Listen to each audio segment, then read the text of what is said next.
Welcome, welcome, welcome. Welcome to Dave's Spooky Stories. Tonight we have a collection of some of my favorite stories, night shift stories. Please like and subscribe.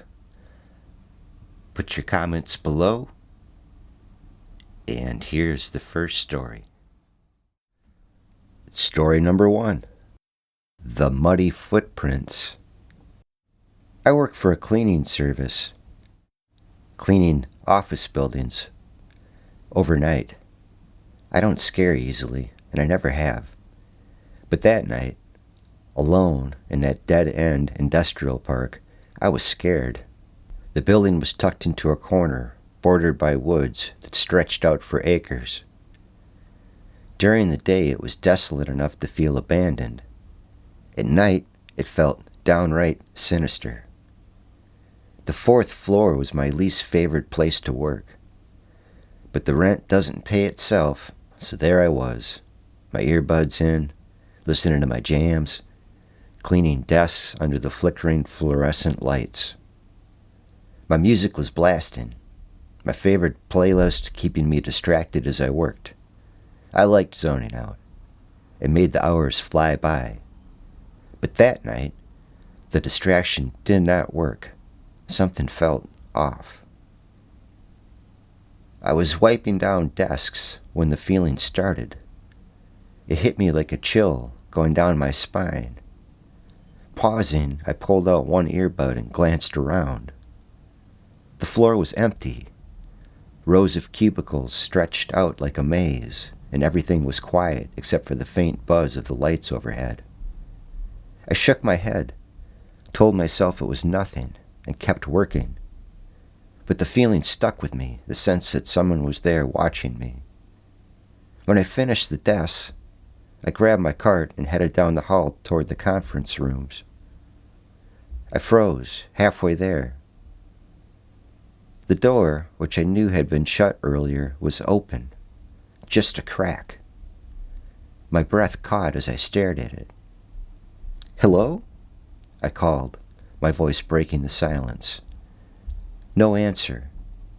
I pushed the door open with my foot and stepped inside, gripping the handle of my mop like it was some kind of a weapon. The conference room was empty. Or almost. The papers that had been neatly stacked when I cleaned earlier were scattered across the table.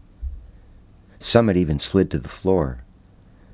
The stale scent of coffee hung in the air, faint but sour. "If someone's in here, you need to leave," I said, forcing more confidence into my voice than I felt. Still, no response. I stepped back into the hallway, my cart wobbling slightly as I wheeled it back. That's when I saw them. Muddy footprints. They stretched across the carpet, weaving between the cubicles and disappearing down the hall in the direction of the elevator. I froze, staring at the trail. The mud was fresh, dark and wet against the pale carpet fibers. But I hadn't heard anyone. No doors opening, no footsteps, nothing. "Get a grip," I muttered to myself, but the words felt hollow. I followed the footprints slowly, flashlight in hand, toward the elevator. My hands were shaking and my chest felt tight. When I reached the elevator, the footprints stopped, just like that. They didn't go into the elevator. They didn't turn back toward the hallway. They just ended, right there on the carpet. The elevator dinged and I nearly jumped out of my skin. I stepped inside, hit the button for the ground floor, and kept my back against the wall until the door slid shut. Even now, I don't know what happened that night. I can't explain the footprints, or why they stopped where they did.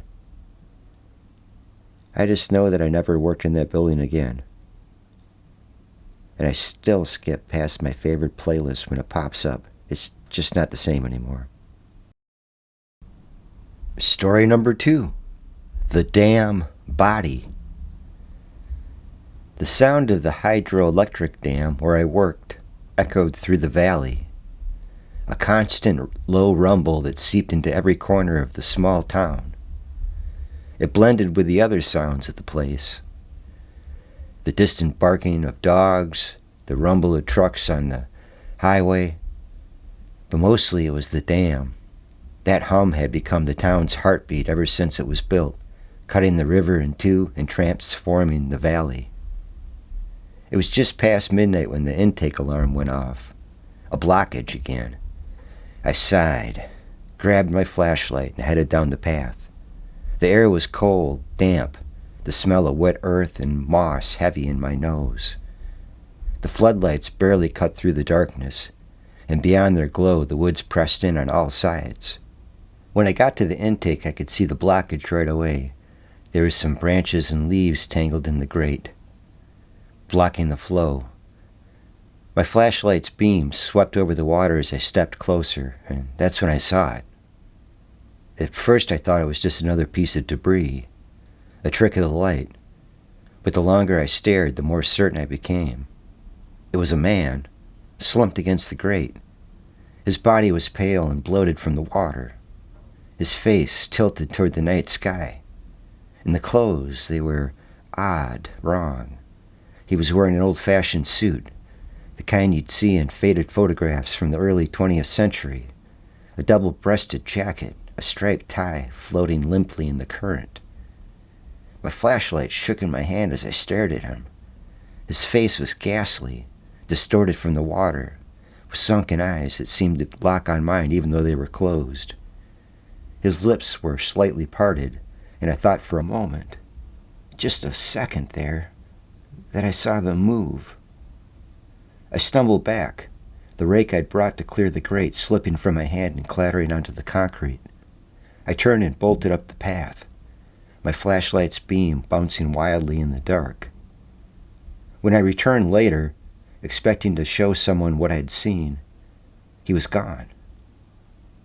The grate was clear now, the water rushing through it unobstructed.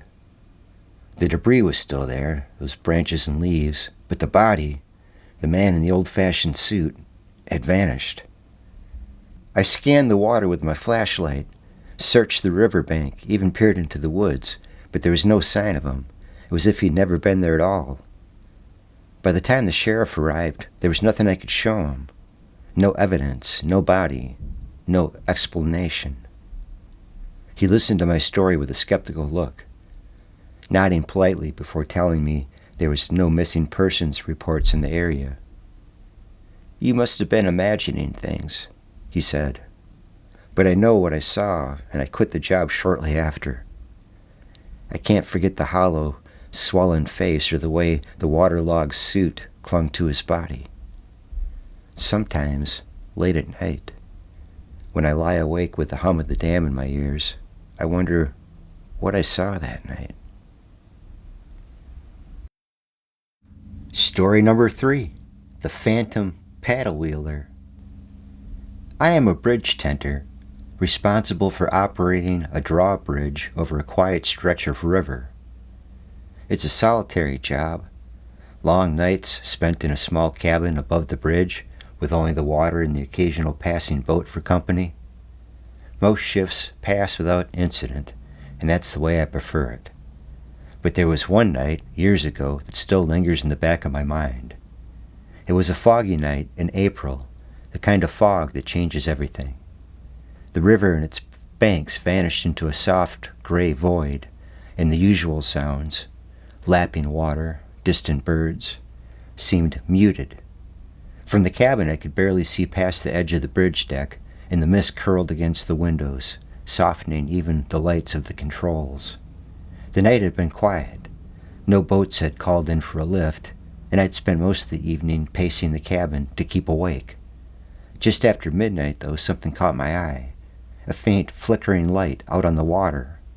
I leaned closer to the window, trying to make sense of it. It wasn't moving, at least not in the way running lights on a vessel would.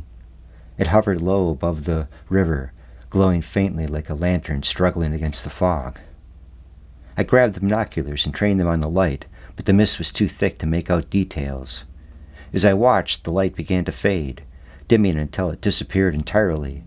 I put the binoculars down and rubbed my eyes, chalking it up to the fog, playing tricks on me. Not long after, the cabin's alarm buzzed sharply, making me jump.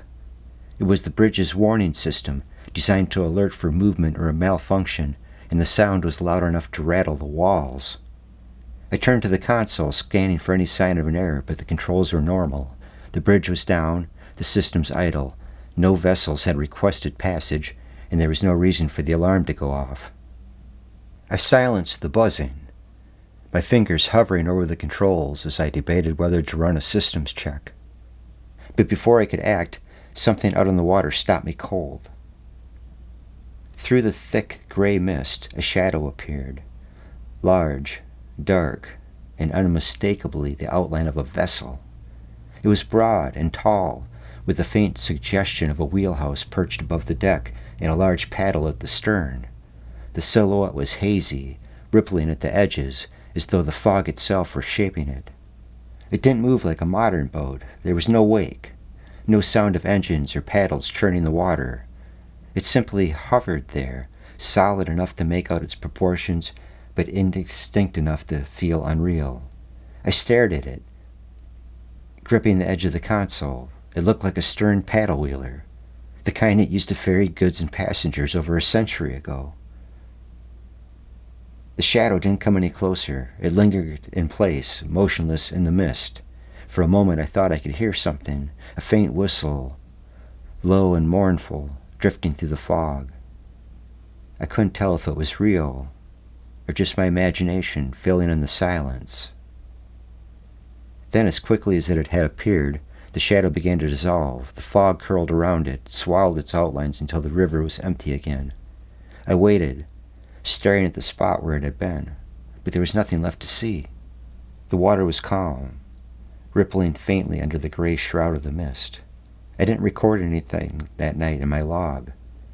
What would I have written? It didn't seem like something anyone else would believe.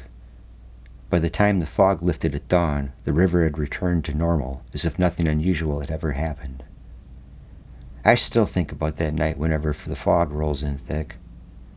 I've never seen the shadow again, but every time the bridge alarm buzzes unexpectedly, I find myself glancing at the window, half expecting to see that shadow, waiting for me to give it a lift. Story number 4, The Spook House. My job at the carnival is pretty straightforward. I make sure everything's locked up tight once the midway shuts down. The spook house, though, is the part I dread. It's a semi-trailer that unfolds into what's supposed to look like a towering castle. During the day, with kids screaming and flashing lights everywhere, it's just a cheesy attraction. But at night, when everything else is still, it becomes something else entirely. Up close, the castle is a patchwork of faded paint and cheap construction. The stonework is just gray plywood, peeling at the edges, and the gargoyle heads perched along the battlements are cracked and chipped, their twisted faces frozen in silent, mocking grins. When the midway is lit and alive, no one notices the imperfections. But at night, under the faint glow of work lights, it feels abandoned, like it's waiting for something. Walking inside meant stepping into stale air, thick with the smell of diesel fuel and old rubber. It smells like a highway. The thin walls couldn't keep out the groans of the trailer frame settling or the occasional gust of wind rattling the structure. Black lights hummed overhead, casting an unnatural glow on the fluorescent painted walls. Red LEDs flickered sporadically, illuminating mannequin heads on spikes, jagged props and cobwebs that had gone brittle with age. The first stretch of the walk-through was a narrow hallway with uneven flooring and walls covered in skeletal outlines painted to glow under the black lights. Plastic bats hung from the ceiling, their wings outstretched, spinning slightly when the air shifted. The deeper I went, the stranger the scenery became. The crypt featured a coffin teetering on a tilted pedestal, flanked by zombie mannequins with hollowed faces and disjointed limbs. The butcher's kitchen was a cluster of fake blood and stained props. A meat grinder, rusted knives, a mannequin in tattered overalls gripping a rubber cleaver that had long since lost its shine. The black lights and red lighting combined to create odd shadows, stretching props into unnatural shapes. The clown room came next, a disorientating space lined with warped mirrors. Clown mannequins leaned against the corners, painted in garish colors with grins too wide and eyes that seemed to follow you as you moved. In one of the final stretches, the floor was painted with skeletal hands reaching upward, clawing toward the narrow hallway. It was meant to feel claustrophobic, trapping you as you moved forward. The props seemed more lifelike in the quiet, their lifeless eyes catching the faint light in strange ways.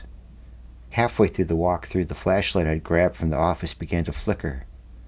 I tapped it against my palm, but the beam dimmed further before cutting out completely.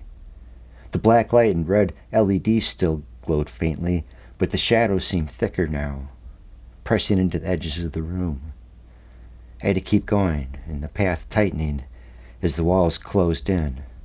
Then, without warning, the lights went out completely.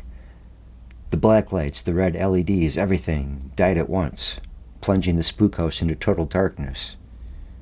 It was a darkness that erased the rooms and props entirely, stretching the confined space into something vast and consuming. For a moment there was only silence, heavier now without the hum of the lights or the faint creaks of the trailer. As I stood there straining to hear anything, any sign of why the power had failed, it happened. Something brushed against my back. It wasn't a heavy touch, but it was enough to stop me cold. I spun around, my hands grasping at the darkness, but there was nothing. No props, no walls, no movement, just the suffocating black. I didn't wait to investigate. I made my way back to the entrance, navigating the dark by memory and the occasional glint of thin light from somewhere far off. Every step felt closer than the last, the silence behind me growing thicker as though it were following. When I finally stepped into the open night, the faint midway lights felt almost blinding. The spook house loomed behind me, its fake battlements now nothing more than dark silhouettes against the sky. The air outside was fresh and cool, carrying the faint hum of distant generators.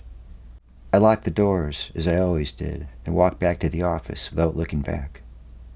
The next morning, the spook house was powered back on, its lights buzzing faintly, its props grinning as if nothing had happened.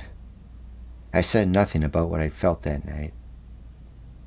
No one would have believed it anyway. Story number 5. The Strange Bus. The gas station where I worked a late shift sat like an island of light in the middle of endless dark, its fluorescence humming against the quiet expanse of the interstate. Nights out here weren't eerie so much as empty. Miles of asphalt stretching in both directions, bordered by fields that seemed to drink in the starlight. Time felt slow, like it moved differently once the sun went down. Most nights, the only break in the stillness was the occasional truck rumbling through or the low thrum of passing cars in the distance. It was about 2 a.m. when I noticed it, a faint shift of motion at the edge of the parking lot, just beyond the reach of the station's lights. I frowned and leaned forward, expecting to see the familiar shape of a semi or a dusty sedan pulling in. But there was no sound, no engine, no crunch of tires on gravel, just silence. That's when I saw the bus. It glided into the lot, moving so quietly it was almost ghost-like.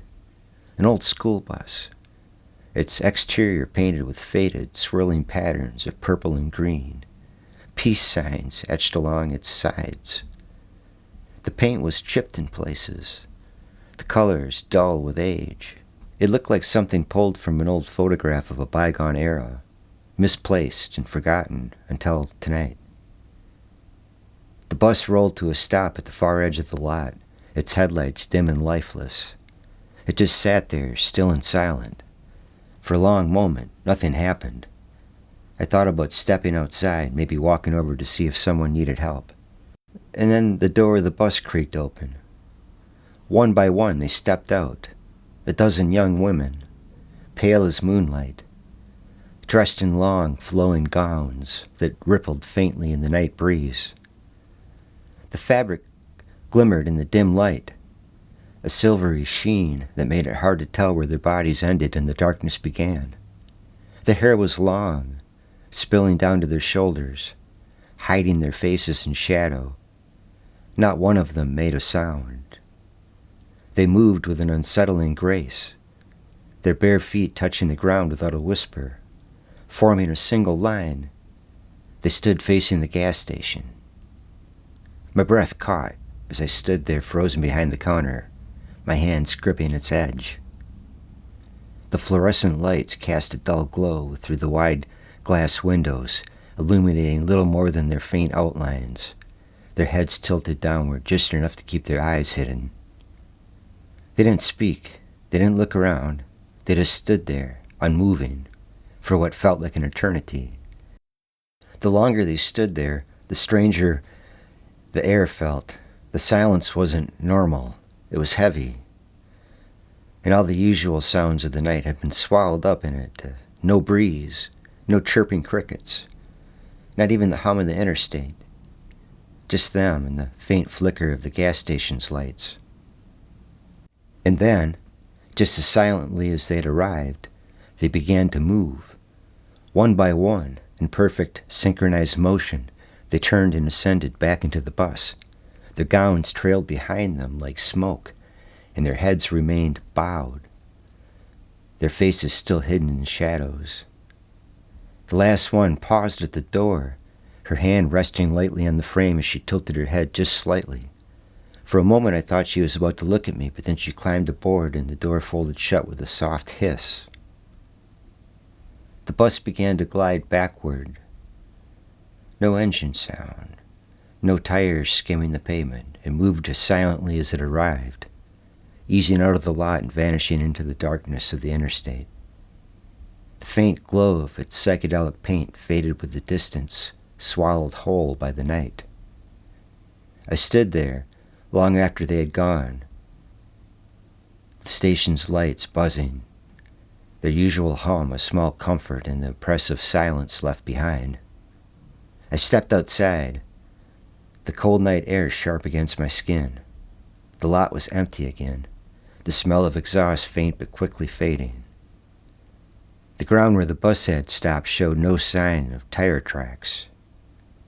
For the rest of my shift, I couldn't shake the image of them, those pale figures in shimmering gowns, their hidden faces, their silent movements.